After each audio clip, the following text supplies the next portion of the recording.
జ్యోతి మల్హోత్రా యూట్యూబర్కి సంబంధించి కొత్త నిజాలు వెలుగులోకి వస్తున్నాయి. గూఢచర్యం ఆరోపణలతో అరెస్ట్ అయిన మహిళా యూట్యూబర్ జ్యోతి మల్హోత్రా పోలీస్ కస్టడీలో కొత్త విషయాలను బయటపెట్టారు. పాకిస్తాన్లో నిఘా అధికారులతో తనకు పరిచయం ఉందని, పాకిస్తాన్లో వాళ్ళని కలిశానని ఒప్పుకున్నారు.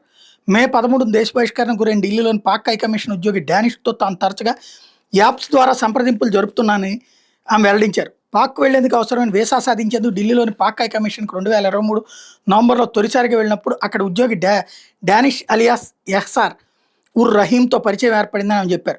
అరెస్ట్ తర్వాత పోలీసులు జ్యోతికి చెందిన 3 మొబైల్ ఫోన్లు, ఒక ల్యాప్టాప్ను ఫోరెన్సిక్ పరిశీలనకు పంపించారు. ఇంకొన్ని ఎలక్ట్రానిక్ ఉపకరణాలను స్వాధీనం చేసుకున్నారు.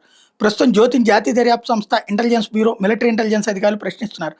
గత 2 ఏళ్లలో 3 సార్లు పాకిస్తాన్కి వెళ్లడంతో పాటు చైనా, బంగ్లాదేశ్, ఇతర దేశాలు జ్యోతి పర్యటించారు.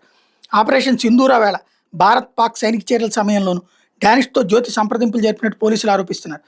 ఆమె 4 బ్యాంక్ అకౌంట్లను విశ్లేషిస్తున్నారు. జ్యోతి పాక్ జాతీయుడిని పెళ్లాడినట్టు, మతం మారినట్టు ఆధారం లభించలేదని పోలీసులు చెప్పారు.